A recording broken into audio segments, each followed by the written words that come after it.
ఓం సాయిరామ్. బాబా భక్తులందరికీ కూడా నమస్కారం అండి. అందరూ కూడా సుఖంగా సంతోషంగా ఎప్పుడూ కూడా ఆనందంగా ఉండాలి అని చెప్పి ఆ బాబాగారి తరపున నేను కూడా మనస్ఫూర్తిగా కోరుకుంటున్నాను. ఈరోజు బాబాగారు అందించే సందేశం ఏంటి అంటే కనుక, తల్లి, ఇది నీ భర్త గురించి నువ్వు తెలుసుకోవలసినటువంటి రహస్యం. ఇప్పుడే తెలుసుకోవాలి. నిర్లక్ష్యం చేశావు అంటే జీవితం మొత్తం కూడా బాధపడాల్సి వస్తుందమ్మా అని చెప్పేదో తెలియని సందేశంతో మన ముందుకు వచ్చారండి. ఆ సందేశం ఏంటో వినే ముందు చాలామంది కూడా చెప్పుకోలేనటువంటి సమస్యలతోటి సతమతమైపోతూ వాటిని ఎలా తీర్చుకోవాలో తెలియక ఇబ్బంది పడిపోతూ ఉంటున్నారు. అటువంటి వారి కోసం శ్రీ షిరిడి సాయిబాబా ఆశీస్సులతో జ్యోతిష్యం చెప్పబడిన గురూజీ శివరామరాజు గారు. Phone number 9959422252. మీరు ఇప్పటి వరకు ఎన్నో చోట్ల జ్యోతిష్యం చెప్పించుకుని మీరు ఆశించిన మార్పులు మీ జీవితాలలో జరగలేదని చెప్పి బాధపడి ఉంటారు. కానీ ఇక్కడ అసలు అలా జరగదండి. మీ సమస్యలు ఏవైతే ఉన్నాయో, ప్రేమ, పెళ్లి, ఉద్యోగం, రాజకీయం, సంతానం లేక ఇబ్బంది పడుతున్నా, భార్యాభర్తల మధ్య గొడవలున్నా, అప్పుల సమస్యలున్నా, శత్రువుల సమస్యలున్నా, అవేంటో గురువు గారికి వివరించి చెప్పినట్లయితే వాటికి తగిన పూజలు చేసి గురువుగారు మీకు రోజులలోనే పరిష్కారాన్ని చూపిస్తారు. గురువుగారు చెప్పింది చెప్పినట్లుగా 100కి 100% జరిగి తీరుతుంది. నమ్మకంతో స్క్రీన్ మీద కనిపిస్తున్నటువంటి నెంబర్కి కాంటాక్ట్ అవ్వండి. భార్యాభర్తల మధ్య వశీకరణ, స్త్రీ మరియు పురుషుల మధ్య వశీకరణ 100% జరుపబడును. ఎటువంటి సంతాన సమస్యలకైనా కానీ గురువుగారి దగ్గర చక్కటి పరిష్కారం అనేది దొరుకుతుంది. మాకున్నటువంటి ఎన్నో రకాలైనటువంటి సమస్యలను గురువుగారు రోజులలోనే పరిష్కరించారు. అలాగే మీ జీవితాల్లో కూడా సంతోషాలు, ఆనందాలు, అదృష్టాలు అడుగు పెట్టాలి అంటే కనుక వెంటనే స్క్రీన్ మీద కనిపిస్తున్నటువంటి నెంబర్కి అయితే కాంటాక్ట్ అవ్వండి. కష్టాలను తీర్చుకోవడానికి ఎన్నో ప్రయత్నాలు చేసి ఉంటారు కదా, చివరి ప్రయత్నం అనుకోనైనా కానీ స్క్రీన్ మీద కనిపిస్తున్నటువంటి గురువుగారి నెంబర్కి వెంటనే కాంటాక్ట్ అవ్వండి. ఇక ఆలస్యం చేయకుండా మనం బాబాగారి యొక్క సందేశం ఏంటో తెలుసుకుందాం. తల్లి, ఈరోజు నువ్వు ఏదైతే వినబోతున్నావో ఇది అక్షర సత్యం. ఇది అందరూ జీవితాలలో ఉండకపోవచ్చు, కానీ 100 మందిలో కనీసం 95 మంది జీవితాలలో ఈ యొక్క సిచ్యువేషన్ తోటి, ఈ యొక్క సమయం సందర్భంతో చాలామంది కూడా నరకయాతన అనుభవిస్తూ ఉన్నారు. ప్రతి మనిషి జీవితంలో సంతోషం అనేది చాలా ముఖ్యం. ఆ సంతోషం కోసం ఎన్నో రకాలైనటువంటి త్యాగాలను చేస్తూ ఉంటారు.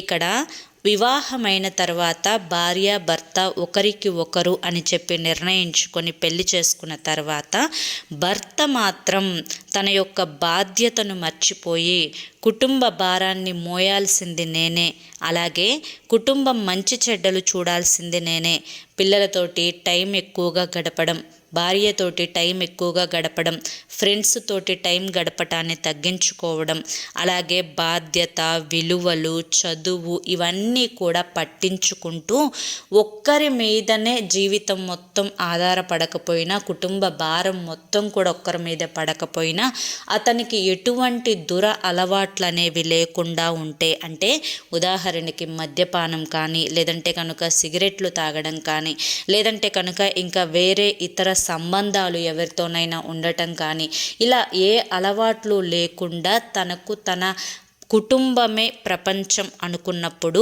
భార్య అతన్ని పూర్తిగా నమ్ముతుంది. అలా కాకుండా తన దగ్గర 100 రూపాయలు ఉన్నాయి, తన దగ్గర 1000 రూపాయలు ఉన్నాయి, వాటిని మద్యానికే ఉపయోగించుకొని వారు చెడు అలవాట్ల కోసం ఆ డబ్బుని ఖర్చు చేసుకోవడానికి ఉపయోగించుకొని కుటుంబం మీద ఏమాత్రం శ్రద్ధ అనేది లేకుండా మళ్ళీ తన చేతిలో ధనం మొత్తం కూడా పూర్తయిన తర్వాత నేను ఒక్కనే తీసుకొచ్చి పెడుతున్నాను అనే నింద అనేది తన భార్య మీద మోపి తను ఏ పని చేయడం లేదు అని చెప్పి వేలెత్తి చూపించి ఎమోషనల్గా తనని బ్లాక్మెయిల్ చేసి నేను బ్రతకను, నేను చేస్తాను, ఇలా రకరకాల మాటలతోటి భార్య పిల్లల్ని హింసించుకు తిని నా దగ్గర డబ్బు లేదు అని చెప్పి ధైర్యాన్ని ఇవ్వాల్సినటువంటి భర్త ఆ బిడ్డల జీవితాలలో, ఆ బిడ్డల మనసుల్లో, ఆ భార్య మనసుల్లో ఒక ఏదో తెలియని ఒక బాధనైతే మిగులుస్తున్నారు. చూసావా? అదంతా కూడా ఇప్పుడు ప్రస్తుతం చాలామంది ఆడవారి జీవితాల్లో జరుగుతుంది. ఇక్కడ నువ్వు దేనికోసం అయితే బాధపడుతున్నావో, ఏ ఎమోషనల్ బ్లాక్మెయిల్కి అయితే నువ్వు భయపడుతున్నావో, నువ్వు దానికోసం బాధపడాల్సినటువంటి అవసరం లేదు, భయపడాల్సినటువంటి అవసరం లేదు. ఇక్కడ కర్మ అనేది ఒకటి ఉంటుంది తల్లి.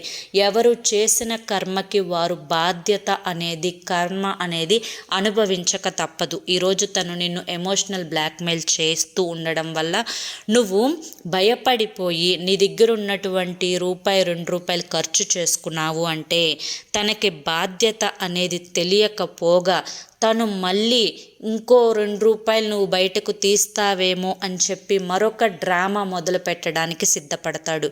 కాబట్టి వీటన్నింటికి కూడా భయపడకుండా నువ్వు ఏం చేయాలనుకుంటున్నావో అది చెయ్యి.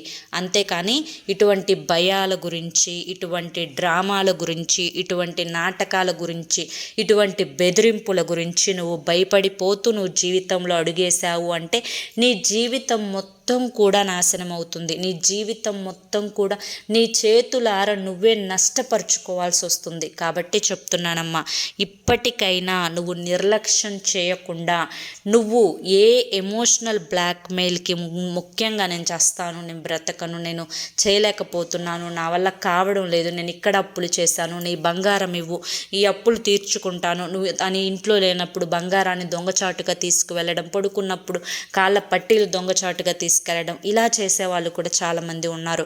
కాబట్టి నీ జాగ్రత్త నువ్వు పడుకుంటూ నీ డబ్బుని కానీ నీ బంగారాన్ని కానీ జాగ్రత్త చేసుకుంటూ తనని నువ్వు వదిలేస్తే, అంటే పూర్తిగా వదిలేయకపోయినా ఇలా డబ్బు పరంగా తను ఏం మాట్లాడుకుంటున్నా ఏం చేసుకుంటున్నా వదిలేసేసి నీ పనిలో నువ్వు స్ట్రాంగ్గా నిలబడగలిగితే, నువ్వు ఏదైనా సాధించగలిగితే, నీ కాళ్ళ మీద నువ్వు నిలబడగలిగితే మాత్రం నువ్వు చాలా వరకు కూడా సంతోషంగా ఉండగలుగుతావు. ఎప్పుడూ కూడా పూర్తిగా అతని మీదనే ఆధారపడి బ్రతకవద్దు.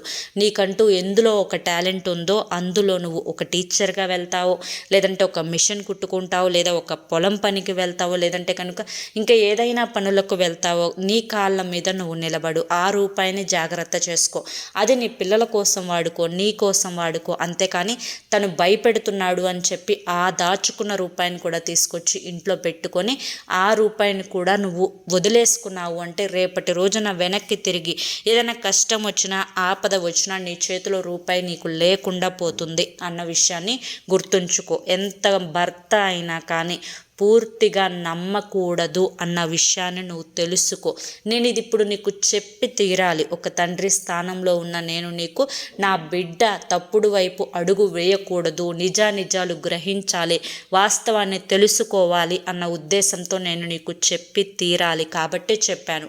ఇక వినడం వినకపోవడం అంతా ఇక నీ ఇష్టం అమ్మా అని చెప్పి ఈరోజు బాబాగారు మనకు చక్కటి సందేశాన్ని అందించారండి. మరి బాబాగారు అందించిన ఈ సందేశం మీ అందరికీ కూడా నచ్చింది, అర్థమైంది అని చెప్పి అనుకుంటున్నాను. నచ్చింది, అర్థమైంది అని చెప్పి అనిపిస్తే వీడియోకి ఒక లైక్ ఇవ్వండి. కింద కామెంట్ సెక్షన్లో ఓం సాయిరామ్ అని చెప్పి టైప్ చేయండి. మొదటిసారి మన సాయి పిలుపు ఛానల్లోకి వచ్చినట్లయితే మన ఛానల్ని సబ్స్క్రైబ్ చేసుకొని సపోర్ట్ చేయండి.